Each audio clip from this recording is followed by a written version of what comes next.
Friends, welcome to my channel. काफ़ी लंबे समय के बाद आज हम अपने चैनल को दोबारा अपडेट कर रहे हैं। आशा करती हूँ कि अब हमारी कंटिन्यूटी बनी रहे और किसी वजह से कुछ कारण थे छोटे मोटे, उनकी वजह से मैं अपडेटिंग नहीं कर पा रही थी, बट अब कंटिन्यू बना रहेगा। हमने राजस्थान एपीओ के लिए स्टार्ट किए हैं कुछ अपने छोटे छोटे सब्जेक्ट्स जो कि बहुत ही इम्पॉर्टेंट हैं राजस्थान एपीओ के लिए। तो चलिए, मेरा नाम ज्योति शर्मा है और मैं आपकी हिंदी और इंग्लिश दोनों ही लैंग्वेज में मदद करूँगी इस सब्जेक्ट को पढ़ने के लिए। और आशा करती हूँ कि आप चैनल को सब्सक्राइब कर लिया होगा और बेल आइकन को क्लिक कर लिया होगा, जिससे आपको सारी वीडियोस टाइम टू टाइम मिलती रहें। चलिए, अब इसी के साथ अपना सब्जेक्ट स्टार्ट करते हैं। The SC/ST act, schedule tribe, prevention of atrocity act 1989। किसी भी एक्ट को पढ़ने के लिए हमें उसके बेसिक चीज़ें पता होनी चाहिए।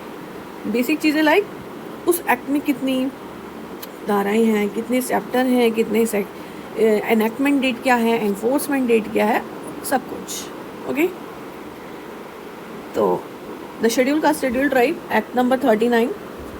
पहला क्वेश्चन तो यही हो गया। 11 सितंबर 1989 ये है इनैक्टमेंट डेट, जब ये बन के रेडी हुआ। सेकेंड क्वेश्चन अभी यहाँ लिख लेते हैं हम, एनफोर्समेंट डेट। एनफोर्समेंट डेट है इसकी 31 जनवरी 1990। ओके, अभी इसमें देखते हैं टोटल चैप्टर 5 हैं और इसके सेक्शन कितने, इसमें टोटल कितने सेक्शन हैं? 5 चैप्टर हैं तो सेक्शन है 23। छोटा सा हमारा एक्ट है, कोशिश करेंगे जल्दी ख़त्म करने का। हर एक्ट में अपना एक उद्देश्य होता है ना, ऑब्जेक्ट होता है। तो इसका ऑब्जेक्ट क्या है?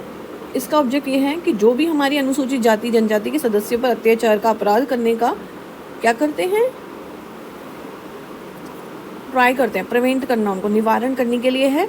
ऐसे अपराधों के निवारण के लिए क्या बनाना? Special code and exclusive special code. किस चीज़ के लिए? For the trial of such offences and for relief और रिहैबिलिटेशन ऑफ विक्टिम ऑफेंसेस। ठीक है।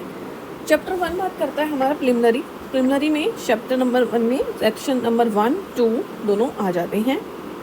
ठीक है। चैप्टर नंबर 1 का सेक्शन नंबर 1 कहता है हमारा शॉर्ट टाइटल, ये तो सबको पता है, जम्मू कश्मीर वगैरह सब पे लागू होता है। दिस एक्ट में be called the chapter number 1 preliminary. Section number 1 कहता है कि ये जो एक्ट है ये शेड्यूल कास्ट और schedule tribe 1989 it extend to whole of India. ठीक है। It shall come into force on date central government notification निकालेगी।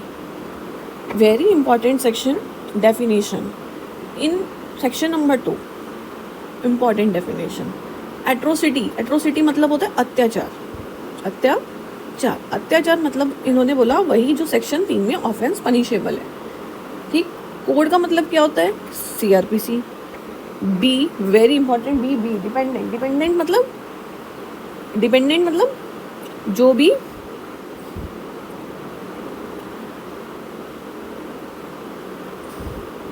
B dependent means the spouse, children, parents, brother, sister of the victim who are dependent wholly or partly, हाँ, या wholly or mainly,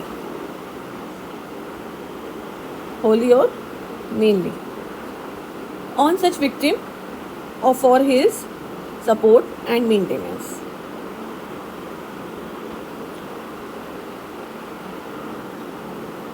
ठीक है। मतलब dependent means इसमें question ये भी बन सकता है, आपको शॉर्ट में दे देंगे कि डिपेंडेंट कौन होता है और डिपेंडेंट में क्या क्या इंक्लूड होता है ना।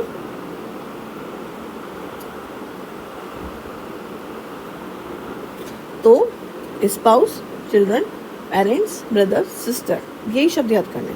Of the victim who are dependent wholly or mainly, और जिसको victim for he support for and maintenance. BC बात करता है इकोनॉमिक बाइकॉट।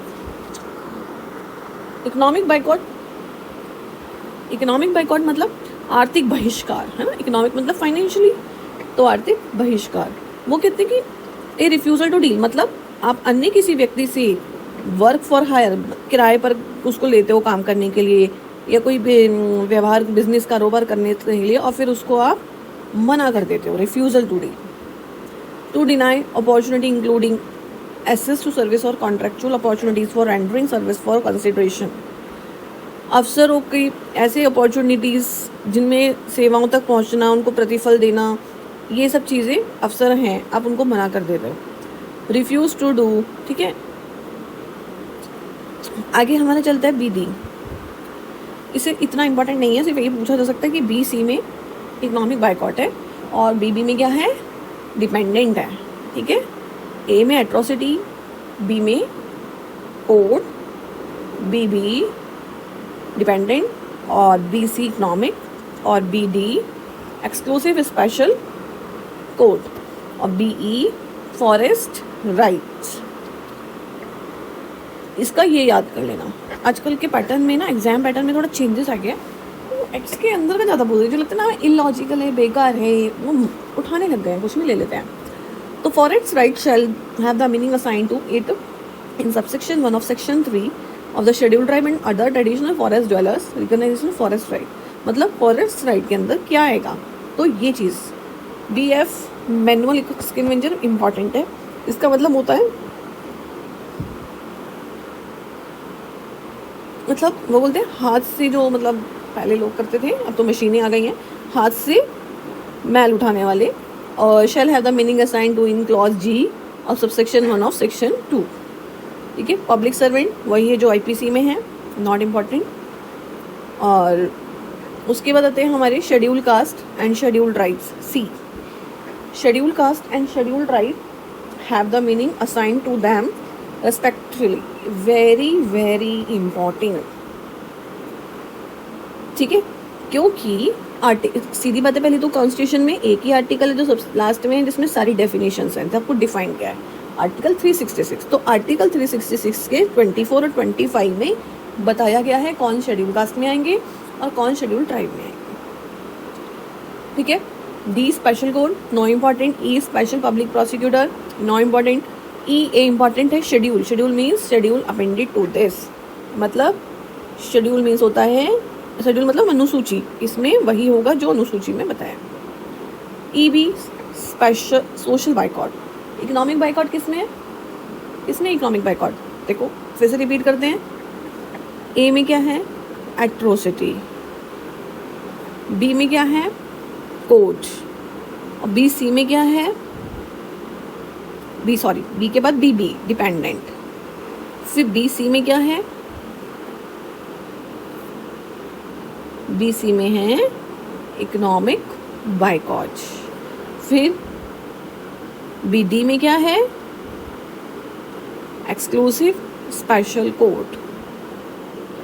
और बी ई में क्या है, फॉरेस्ट, है ना, क्या बोलते हैं उसको, forest rights.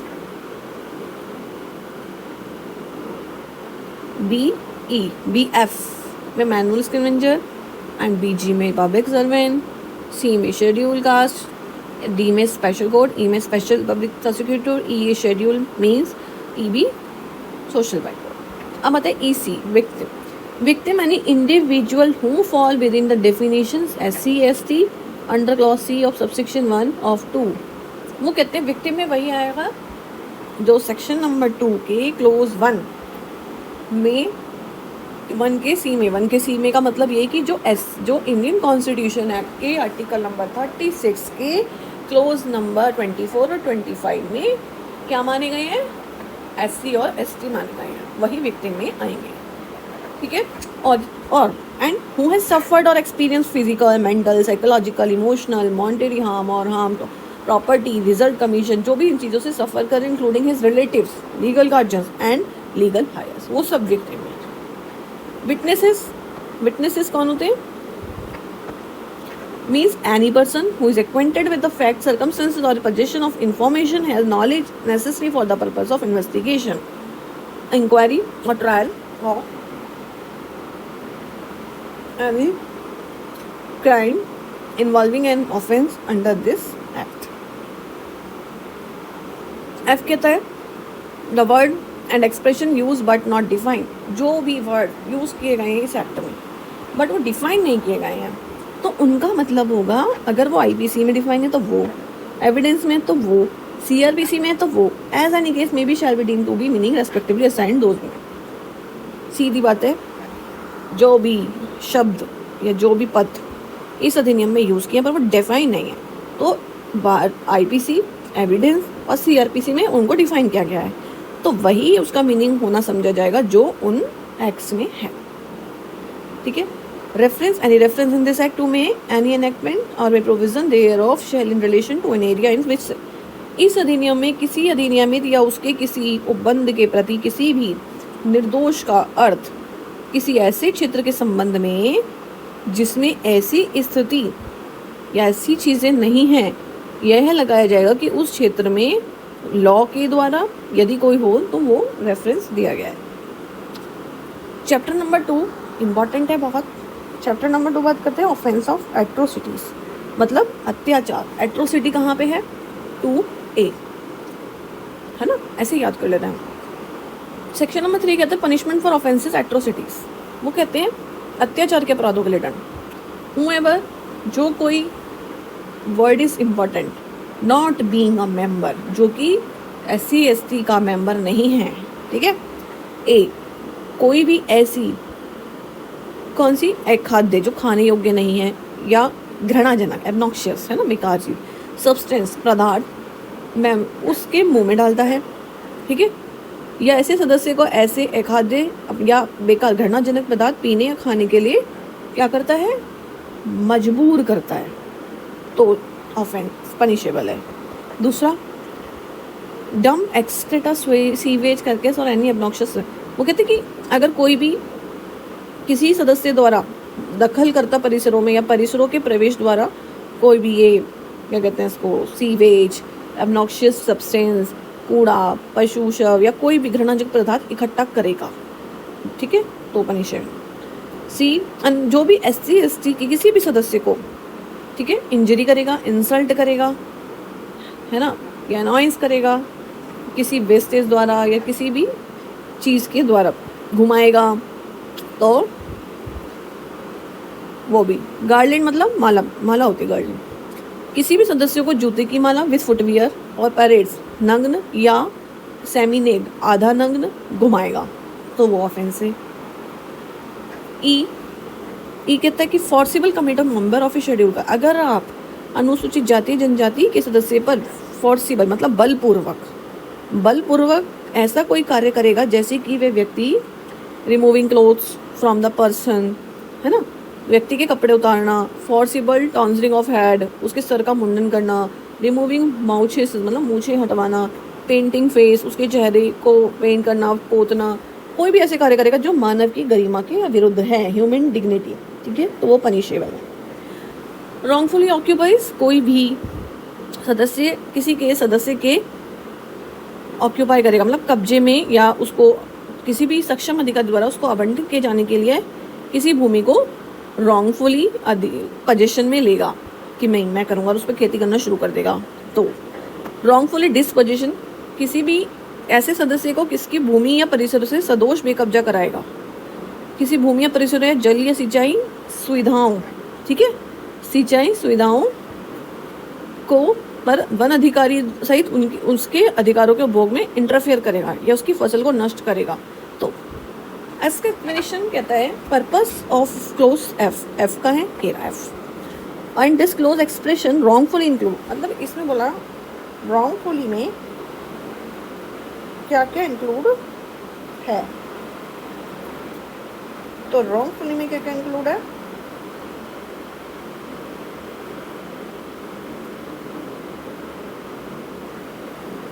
Against the person will, क्या क्या इंक्लूड है, against the person will, without the person consent मतलब व्यक्ति की इच्छा के विरोध, बिना किसी सहमति के, विद द पर्सन कंसेंट व्यक्ति की सहमति से, where such consent has been obtained by putting the person any other person in home the person is interesting fear that, fabricating records of land, मतलब ऐसी ज़मीन के अभिलेखों को गलत मतलब गढ़वा बनवा देना झूठे, ये सब। आगे आता है H, make a member of SC/ST to do begar or other form, मतलब किसी भी ऐसे मेंबर के सदस्य को बेगार करने के लिए या सरकार द्वारा लोग के लिए अनिवार्य सेवा से भिन्न बालाश्रम बंधुआ मजदूर के लिए, अगर वो ऐसा उसको करेगा तब। आई कहता है compels a member of SC/ST to dispose or carry human or animal or to dig graves, मतलब वो कहते हैं ऐसे सदस्य को, किसी सदस्य को मानव, है ना, मानव ह्यूमन मतलब मानव तथा एनिमल पशुओं की अंत्येष्टि ले जाने या कब्रों को खोदने के लिए विवश करना। ये कहता है makes a member of SC/ST to do manual scanning, मतलब वही कि ऐसे सदस्यों को हाथ से मैल उठाने के लिए तैयार करेगा या प्रयोजन के लिए सदस्य का नियोजन करेगा या उसको अनुज्ञात करेगा तो भी उसको पनिशेबल है। ये कहता है perform or promotes dedicating a schedule caste women to deity idol object, मतलब SC/ST की स्त्री को, अब बात स्त्री क्या कही, स्त्री को SC/ST की स्त्री को किसी देवदासी के रूप में पूजा, मंदिर या किसी अन्य धार्मिक इंस्टीट्यूट की देवी या मूर्ति का पात्र के समर्पण को वैसी ही किसी अन्य प्रथा का निष्पादन करेगा या उसमें अनुज्ञात करेगा। नेक्स्ट कहता है अनुसूचित जाति यानी कि फोर्सेस और इंटीमेट्स, अनुसूचित जाति या जनजाति के सदस्य को क्या करेगा, नॉट टू वोट, मतलब मतदान न करने का या किसी विशेष कैंडिडेट के लिए मतदान करने या विधि द्वारा बंदिश से अलग रीति के मतदान करने के लिए मजबूर करेगा, या not to file a nominate, या फिर किसी अभ्यर्थी के रूप में वो कहेगा नॉमिनेट फाइल ना करने या ऐसे नॉमिनेटन के लिए विड्रॉ करने के लिए मजबूर करें। सी कहता है not to propose second the nomination of a member, कहते किसी निर्वाचन में यानी कि इलेक्शन में, यानी इलेक्शन ना, किसी इलेक्शन में जो कैंडिडेट के रूप में SC/ST के सदस्य के नॉमिनेशन का अगर कोई प्रस्ताव है या समर्थन है उसको अगर वो करने नहीं देगा। एम कहता है फोर्सेस और इंटीमेट्स और obstruct a member of SC/ST who is a member of chairperson A holder any of panchayat, ये कहते हैं कि SC या ST की किसी ऐसे सदस्य को जो कॉन्स्टिट्यूशन के पार्ट 9 के अधीन पंचायत संविधान के भाग 9A के अधीन नगरपालिका सदस्य अध्यक्ष या किसी अन्य पद का धारक है, मतलब वो ऑलरेडी किसी पद पे है तो उसके सामान्य कार्यों या उसकी चीज़ों में पालन मजबूर या अभिव्यक्त बाधित करेगा कि नहीं तुम नहीं करोगे, ऐसे बाधित नहीं करेगा। नेक्स्ट कहता है after the poll causes hurt or grievous hurt or assault or imposes or threat to impose social or economic boycott or बोने, मतदान के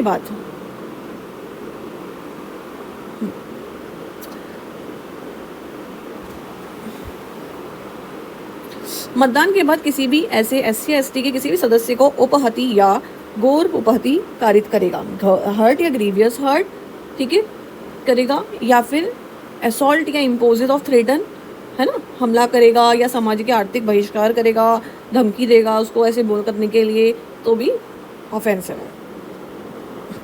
नेक्स्ट है commits any offence under this act against a member of SC/ST tribe for having vote or not having vote for a particular candidate or for having voted in a manner, वो कहते हैं कि अनुसूचित जाति जनजाति की किसी विशेष अभ्यर्थी के मतदान करने या उसको मतदान नहीं करने का, है ना, आप उसको मेंबर को वोट करने या वोट नहीं करने का विधि द्वारा कोई भी रीति से मतदान करने के लिए आप ऐसी किसी भी जनजाति या जाति के किसी सदस्य के विरुद्ध नियम के अधीन कोई भी अपराध करेगा तो, कि भाई वोट नहीं करनी है या वोट डालने नहीं जाने देंगे या ऐसे समथिंग। पी कहता है इंस्टीट्यूट फॉल्स मैलिशियस और वेक्सेशियस सूट्स और क्रिमिनल और other legal proceeding against a member of a schedule caste और शेड्यूल ट्राइब, किसी लोक सेवक को कोई गलत या कोई छोटा गलत या छोटी कोई उल्टी सीधी सूचना देगा जिससे ऐसा लोक सेवक अपनी जो लॉफुली, है ना, नहीं सॉरी इंस्टीट्यूट फॉल्स, गलत बोल रही मैं थोड़ा, इंस्टीट्यूट फॉल्स मैलिशियस, किसी अनुसूचित जाति या जनजाति किसी सदस्य के विरोध गलत द्वेषपूर्ण या वैक्सेशियस सूट मतलब तंग करने वाला वाद, चाहे वो क्रिमिनल हो या अदर लीगल कार्यवाही हो, संस्थित करेगा। ठीक है, फिर है गिवन फॉल्स और फ्रीवियसली इंफॉर्मेशन टू पब्लिक सर्वेंट। वो कहते हैं कि ना किसी लोक सेवक को कोई गलत या तुच्छ सूचना देना, इंफॉर्मेशन देना कि ऐसे लोक सेवक अपनी विधिपूर्ण शक्ति का प्रयोग एससी या एसटी की सदस्य की किसी सदस्य को क्षति करने या शुभद्ध करने के लिए करे। मतलब झूठी इन्फॉर्मेशन दे दो, फिर पुलिस जो पब्लिक सर्वेंट है वो उस गलत इन्फॉर्मेशन पर ही कार्य करे, तो वो भी ऑफेंस है। नेक्स्ट है intentionally insult or intimates with intent to humiliate a member of scheduled caste or scheduled tribe place any public view। किसी भी ऐसी जनजाति या जाति के किसी सदस्य को क्या करना, इंसल्ट करना, है ना, कि आश्चर्य से लोक दृष्टि में आने वाली किसी भी स्थान पर क्या करना है, ह्यूमिलेट करना या उसका अपमान करना। नेक्स्ट है एब्यूज एनी मेंबर। ऐसी या इसी किसी भी जनजाति या जाति के सदस्यों द्वारा सामान्यतः धार्मिक मानी जाने वाली या अति श्रद्धा से ज्ञात किसी वस्तु को नष्ट करना, है ना, गाली गलौज करना, ये सब चीज़ें। यू कहता है वर्ड ईदर रिटन और स्पोकन और साइन और विजिबल रिप्रेजेंटेटिव। इंपॉर्टेंट है ये थोड़े शब्द, इनको ज़्यादा देखना। तो कहते हैं कि अनुसूचित जाति या जनजाति के सदस्य के विरुद्ध क्या, शत्रुता, एंटीमिटी, है ना, शत्रुता, घृणा, ईर्ष्या, वैमनस्य की भावना या तो रिटन या मौखिक या चिन्हों द्वारा, है ना, चिन्हों द्वारा दिखवीरियों का अभिवृद्धि करेगा या उनको करने का प्रयत्न करेगा। बाय वर्ड ईदर रिटन और स्पोकन और by any other mean disrespect N elite person held in high steam by member of SC/ST। किसी भी जाति या जनजाति SC/ST के सदस्य, है ना, के सदस्य की किसी की द्वारा अति श्रद्धा से माने जाने वाले किसी दिवंगत व्यक्ति का या तो लिखित या मौखिक शब्दों द्वारा किसी अन्य लांछ साधन से इररेस्पेक्ट, मतलब अनादर करे, डिसरेस्पेक्ट। तो W कहता है कि intentionally touches of women belonging to his schedule caste schedule tribe knowing she belong to schedule caste when touching is sexual nature. वो कहते हैं कि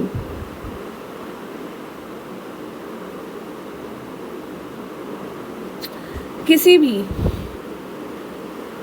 अनुसूचित जाति या जनजाति की किसी स्त्री को इस आशय से ही जानते हुए छुए करेगा कि वह तो SC/ST की से संबंधित है जिसके छूने से ऐसा कोई काम ऐसी कामुक प्रकृति का है जो प्राप्तिकर्ता की सहमति के बिना है, तो भी वहाँ पे ऑफेंस। ठीक है, इसमें दो पार्ट है। फर्स्ट ये है, सेकंड कहते हैं कि अगर कोई ऐसी किसी स्त्री के बारे में जानते हुए कि वो SC/ST मतलब SC या ST से संबंधित है तो उसके शब्द कामुक प्रकृति के शब्द, कार्य, है ना, सेक्सुअल नेचर वर्ड्स, एक्ट्स और जेस्चर, ऐसी चीज़ों का उपयोग करेगा तो भी वो ऑफेंस माना जाएगा। प्रोवाइडेड दैट, इसमें कुछ प्रोविजन हैं। A woman belonging to SC/ST who does not offer physically resistance to any act of a sexual nature is not being reason regarded sexual activity.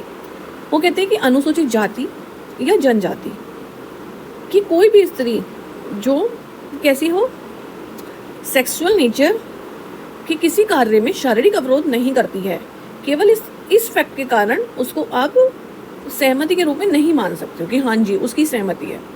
दूसरा कहता है कि that of women sexual history including with the offender. वो कहते हैं कि किसी स्त्री का जो हिस्ट्री है पीछे की, अपराधी के साथ किसी भी इन चीज़ों की तो सहमति विवक्षित नहीं करता है। जरूरी नहीं है कि मतलब आप ये बोलोगे कि जी नहीं इनकी तो नेचर ही ऐसी है, ये तो ऐसे हैं, काम करते हैं, ऐसे नहीं होगा। एक्स कहते हैं करप्ट्स और foul the water of any spring reservoir और एनी, मतलब किसी भी जाति या जनजाति के सदस्य द्वारा सामान्यतः उपयोग में ले जाने वाले किसी भी ऐसी जगह से या तालाब से या किसी अन्य स्रोत से कोई पानी को गंदा कर देता है जिससे वह ऐसे प्रयोजन के लिए कम उपयुक्त हो जाए तो भी।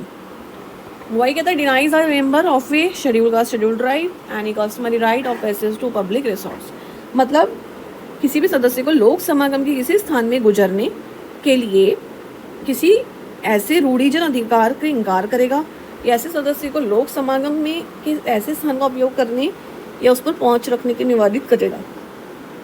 नेक्स्ट है जेड फोर्सेज और causes a member of a schedule का schedule tribe to leave his house, village और अदर प्लेस ऑफ रेजिडेंस, मतलब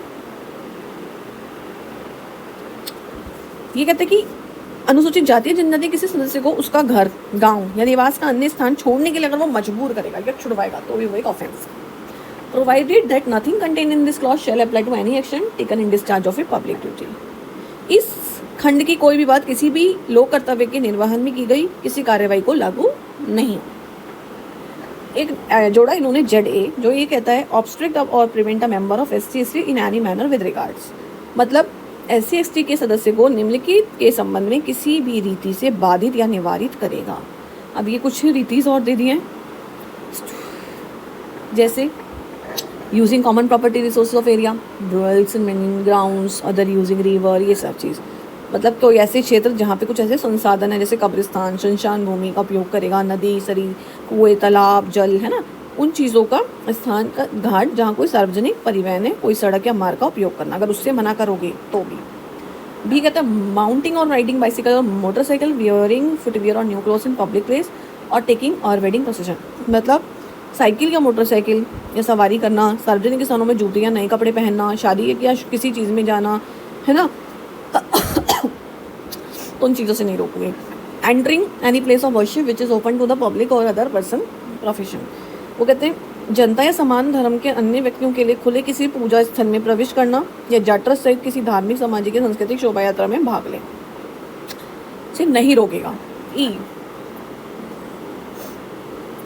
किसी भी प्रैक्टिसिंग एनी प्रोफेशन, मतलब किसी भी शिक्षा वाले स्थान में या किसी ऑक्यूपेशन में जहाँ व्यापार, बिजनेस, कोई एम्प्लॉयमेंट में, जॉब, कुछ भी चीज़ों में उनसे नहीं रोका जाएगा, उनको हर तरीके का उपयोग करने दिया जाएगा।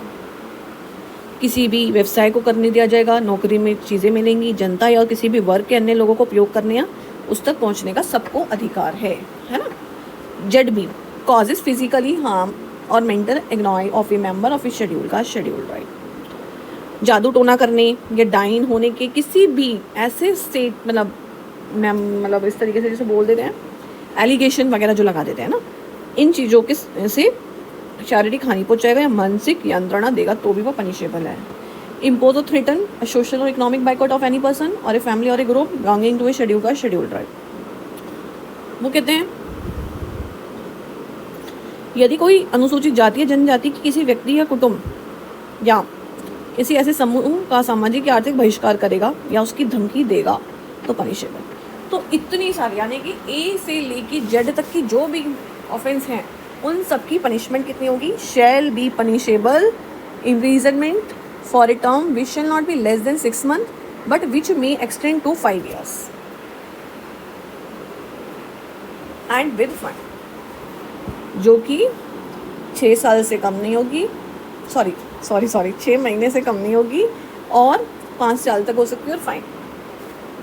क्लोज 2 बात करता है हमारा, कोई भी not being a member of A SC/ST, अगर कोई SC और ST का मेंबर नहीं है, नंबर 1, और वो क्या करता है, कोई भी गलत इंफॉर्मेशन देता है या बनाता है, ठीक है, जानबूझ के, उसे पता है, ठीक है, किस चीज़ के लिए, कि किसी भी ऐसी जाति या जनजाति के सदस्य को किसी ऐसे अपराध के लिए जो विधि के द्वारा, ऑफेंस के द्वारा क्या है, कैपिटल पनिशमेंट है उसमें, मतलब मृत्युदंड है, और वो उसको दोष सिद्ध भी कर देता है, तो वो ये जानता है कि इससे उसका दोष सिद्ध होना जरूरी है, ठीक है, तो वहाँ पे उसको पनिशेबल किया जाएगा लाइफ इम्प्रिजनमेंट और फाइन।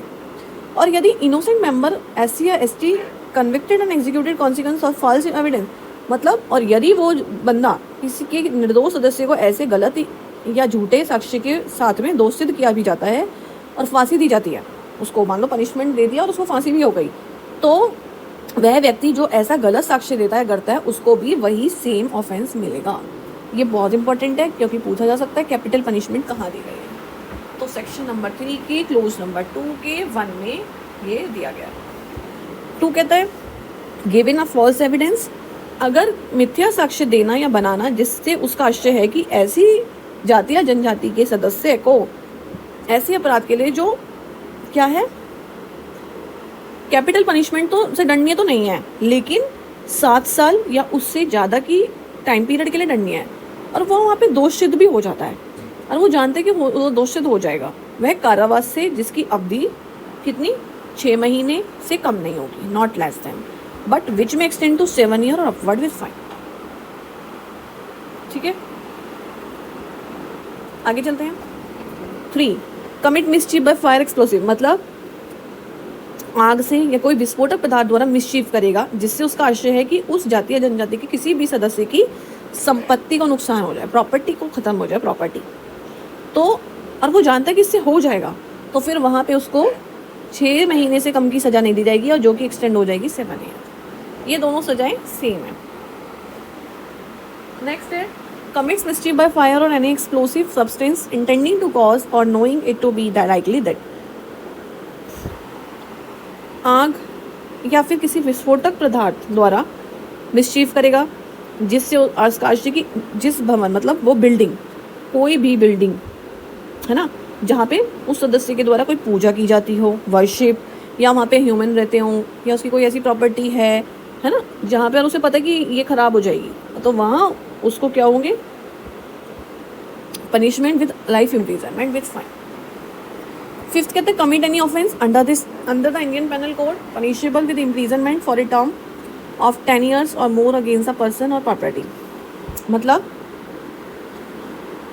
5th ये बात बोलता है कि आईपीसी के अंतर 10 साल या उससे अधिक, 10 साल या उससे अधिक की अवधि के कारावास से दंडनीय कोई भी अगर ऑफेंस है, फिर चाहे वो किसी व्यक्ति है ना, किसी व्यक्ति संपत्ति के विरुद्ध यह जानते हुए करेगा कि ऐसा व्यक्ति इस जाति या जनजाति का सदस्य है या ऐसी संपत्ति या ऐसे सदस्य की है, तो वहाँ पे भी उसको आजीवन कारावास से दंडनीय किया जाएगा। मतलब ये दो हैं life imprisonment. 5th a commit any offence specified in the schedule caste and against a person or property knowing that such person is a member of a schedule. वो कहते हैं कोई भी अनुसूची में दिया हुआ कोई भी अपराध किसी ऐसे व्यक्ति या संपत्ति के विरुद्ध यह जानते हुए करेगा कि ऐसा व्यक्ति SC या ST जाति का सदस्य है या वह संपत्ति ऐसे सदस्य की है, वह ऐसे अपराध के लिए आईपीसी के अधीन दंडनीय होगा। ठीक है। 6 कहता है नोइंगली, यह जानते हुए, बिलीविंग विश्वास करते हुए, ठीक है, इस अध्याय के अधीन कोई भी अपराध किया गया है, ठीक है, इस चैप्टर में, वह अपराध किए जाने के लिए किसी भी साक्ष्य को, अपराधी को दंड से बचाने के आशय से अगर कोई चीज़ गायब करेगा, एविडेंस, तो आईपीसी के अधीन जो भी उसमें दंडनीय होगी, मतलब आईपीसी में जो भी उसका ऑफेंस, जो भी उस ऑफेंस का पनिशमेंट है, फिर उसको वही दिया जाए। तो मतलब ये दो हैं आईपीसी वाले, देखो दो के पेयर चल रहे हैं।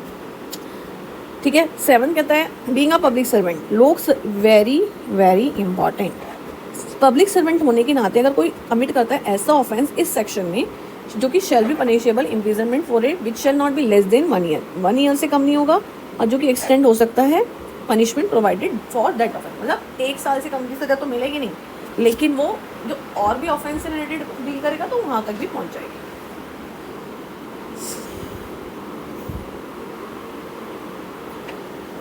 सेक्शन नंबर 4 बात करता है punishment for neglect of duties, मतलब अगर आप एक बीइंग अ पब्लिक सर्वेंट आप कोई भी ड्यूटी करने से उपेक्षापूर्वक मना कर देते हो तो फिर आपको पनिशमेंट दिया जाएगा। कहते कोई भी जो पब्लिक सर्वेंट है but not being a member, वो लेकिन SC ST का मेंबर नहीं है, अपनी इच्छा से उपेक्षापूर्ण his duty required to be perform by his under this act, तो शैल बी पनिशेबल। अगर वो अपनी इच्छा से अपने कर्तव्य को जानबूझकर उपेक्षा करेगा, नहीं करेगा, तो वो 6 महीने से कम की सजा नहीं होगी, जो कि 1 साल होगी। अब क्लोज 2 ये बताता है कि कौन सी ऐसी ड्यूटीज़ हैं जो इंक्लूड हैं, जो मन में बतानी है लेकिन उन्होंने की नहीं है। सीधी बात है, बिना इन्फॉर्मेशन, मतलब to read out to an information, the information given orally and reduce to writing by the officer in charge of the police station. वो कहते हैं कि पुलिस थाने का जो भी ऑफिसर है उसके द्वारा सूचनाकर्ता के हस्ताक्षर लेने से पहले, है ना, इन्फॉर्मेशन अगर वो ऑरली रूप से सूचना को सूचनाकर्ता को पढ़कर सुना देता है और उसको लेखबद्ध करता है। ठीक है। B टू रजिस्टर कंप्लेन, इस एक्ट के अंतर्गत उसको शिकायत या FIR को रजिस्टर करना और अधिनियम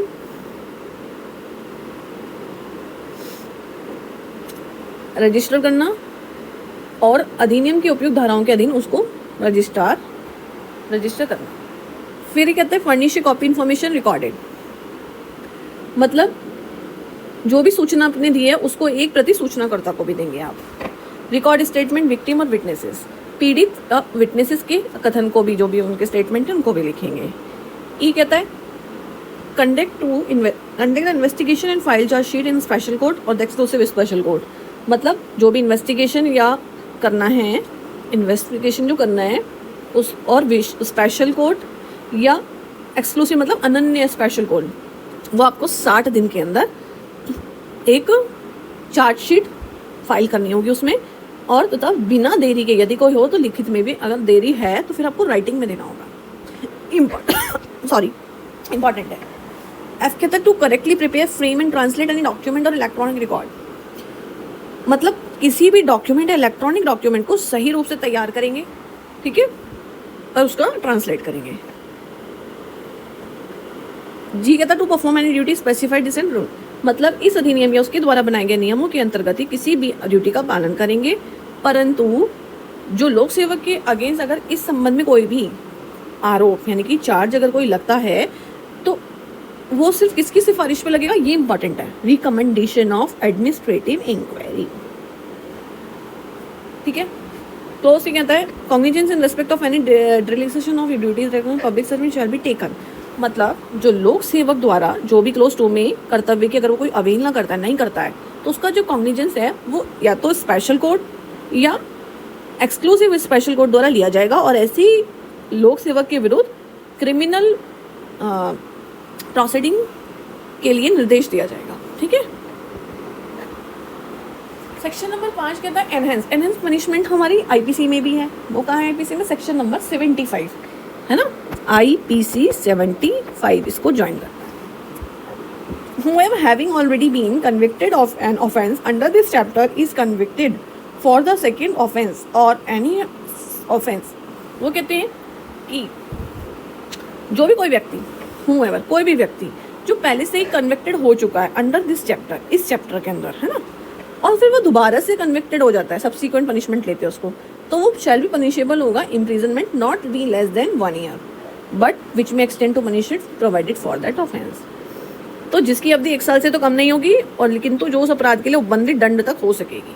क्योंकि हमारा पहले क्या था, 3 में तो हमारा यही था ना कि जो भी ऑफेंस करेगा पहले बार उसको 6 महीने से कम की सजा नहीं मिलेगी, जो 5 साल तक होगी। लेकिन हम कहते हैं अगर दोबारा करेगा तो कम से कम 1 वर्ष से तो कम नहीं होगी, 6 महीने और बढ़ गए। 6 कहता है application of certain provision of Indian penal code subject to the provisions of this act the provision of section 34 chapter 3 chapter 4 chapter 5। मतलब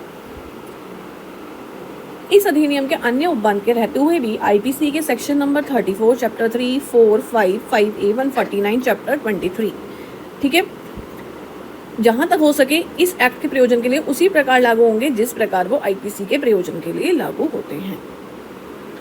फॉरफीचर इंपॉर्टेंट है, पूछा जा सकता है। Forfeiture of property of certain person, मतलब संपत्ति को जब्त करना। Where a person has been convicted of any offence punishable under this chapter. अगर कोई व्यक्ति जहाँ कन्विक्टेड है किसी ऑफेंस के लिए इस चैप्टर के अंदर है, तो स्पेशल कोर्ट में in addition to awarding any punishment by ordering writing declare that was property movable import. तो जो स्पेशल कोर्ट है वो कोई दंड देने के अतिरिक्त राइटिंग में ऑर्डर द्वारा ये घोषित कर सकेगी कि व्यक्ति की कोई संपत्ति, चाहे वो इमूवेबल हो, मूवेबल हो या दोनों हो, ठीक है, जिनका उस ऑफेंस को करने में यूज़ किया गया है ना, वर्ड यूज़ किया गया है, तो वो कहते हैं ऑफेंस को करने में यूज़ किया गया है तो सरकार को वो फॉरफिचर की जाएगी, जब संप्रहत की जाएगी, संप्रहत। क्लोज 2 कहते हैं where any person accuse of any offence under this chapter, जहाँ कोई भी व्यक्ति इस चैप्टर के अंतर्गत किसी भी ऑफेंस का एक्यूज है ना, तो it shall be open to the special court trying him to pass an order that all properties movable or both. तो जहाँ उसका trial belonging to him shall during trial be attached and bear such trial and convicted property liable to forfeiture extent।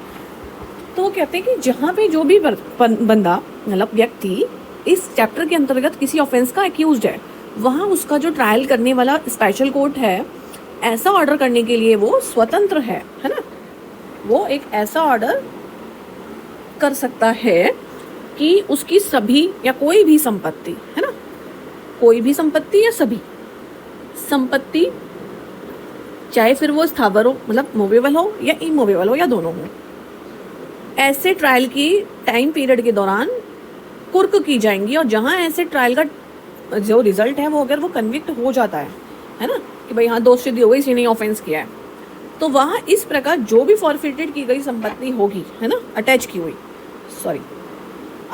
संपत्ति होगी जो कुर्क की होगी, उस सीमा तक उसको संप्रहण के लिए दायित्वधीन होगी, जहाँ इस चैप्टर के जुर्माने की वसूली के लिए योग्य है। मतलब मानो आपकी टोटल संपत्ति 10 लाख की है, सरकार ने जब्त कर ली, आप कन्विक्ट हो गए। कन्विक्ट होने के बाद क्या हुआ, आपके ऊपर फाइन लगा है 5 लाख तक का, तो 10 लाख में से 5 लाख तक की तो वो अटैच कर लेंगे, 5 लाख की वापस कर लेंगे। 8 presumption as to offence. Presumption तो हमारी एविडेंस में भी है ना, IEA section number 4। Presumption as to offence in a prosecution for an offence under this chapter. इस चैप्टर के अंदर if it is prove that, अगर ये साबित हो जाता है कि एक्यूज रेंडर्ड अभियुक्त ने ही इस चैप्टर के अंतर्गत अपराध करने के लिए अभियुक्त व्यक्ति द्वारा सही, मतलब युक्त रीजनेबल, है ना, रीजनेबल संदेह तरीके से व्यक्ति द्वारा किए गए अपराध के संबंध में कोई क्या लिए, फाइनेंशियल हेल्प लिए, ठीक है।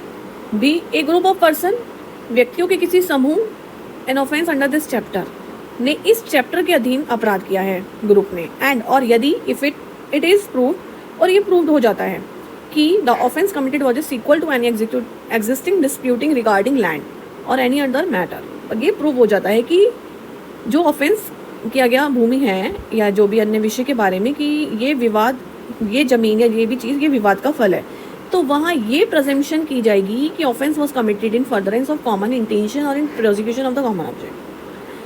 वहाँ ये माना जाएगा कि जो ऑफेंस है ना वो सामान्य आशय, सामान्य उद्देश्य को अग्रसर करने के लिए किया गया था। सी कहता है सामान्य आशय, सामान्य उद्देश्य किसमें, सामान्य आशय सेक्शन नंबर 34, सामान्य उद्देश्य सेक्शन नंबर 149 IPC, है ना।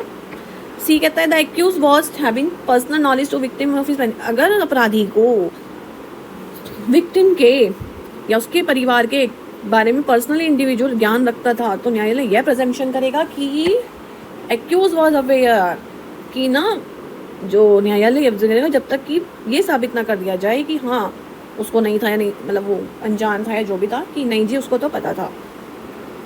9 कॉन्फरमेंट ऑफ पावर, मतलब शक्तियों को देना।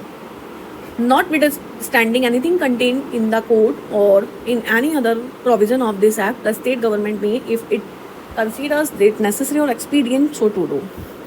इस एक्ट में या इस अधिनियम के किसी, इस एक्ट में या इस अधिनियम के किसी भी, है ना, बात के होते हुए भी स्टेट गवर्नमेंट ऐसा करना आवश्यक या समचीन समझती है, तो वह for the prevention of and for coping offence under this act for any case or class group of cases under this act, तो वो इस अधिनियम के किसी भी अपराध के निवारण के लिए और उससे निपटने के लिए या इस अधिनियम के अधीन किसी मामले या मामलों के वर्ग या समूह के लिए इन एनी डिस्ट्रिक्ट या पार्ट ऑफ किसी भी जिले या उसके भाग में कन्फर्म बाय नोटिफिकेशन गैजेट, एक नोटिफिकेशन के द्वारा एनी ऑफिसर किसी भी अधिकारी को, राज्य सरकार के किसी भी अधिकारी को क्या दे सकती है, ऐसे जिले या भाग में के अधीन पुलिस ऑफिसर द्वारा शक्तियाँ या यथास्थिति ऐसे मामलों या मामले के वर्ग या समूह के लिए किसी विशेष न्यायालय के समक्ष व्यक्तियों की गिरफ्तारी और जांच, अन्वेषण, इन्वेस्टिगेशन, है ना, अन्वेषण और अभियोजन की शक्तियां प्रदान कर सकेगी। All officers of police, police के सभी अधिकारी, all other officers of government, सरकार के सभी अधिकारी, है ना, इस अधिनियम के अधीन बनाए गए किसी भी नियम, स्कीम, ऑर्डर के उपबंधों के एग्जीक्यूशन के निर्दिष्ट अधिकारी की सहायता करेंगे। तीसरा कहता है जो provision of the code shall so far as may be apply to the exercise of the powers by an officer under subsection 1। इस एक्ट के उपबंध प्रोविजन जहाँ तक हो सके क्लोज 1 के अधीन किसी भी अधिकारी द्वारा शक्तियों के प्रयोग में लागू होंगे। आज हमने चैप्टर नंबर 1 और चैप्टर नंबर 2 किया है। अगली वीडियो में हम चैप्टर नंबर 3 से स्टार्ट करेंगे। तो होप सो आपको वीडियो पसंद आया हो। मैंने दोनों ही लैंग्वेज में करने की ट्राई किया है जिससे सभी को हेल्पफुल हो। मिलते हैं नेक्स्ट वीडियो में। Thank you.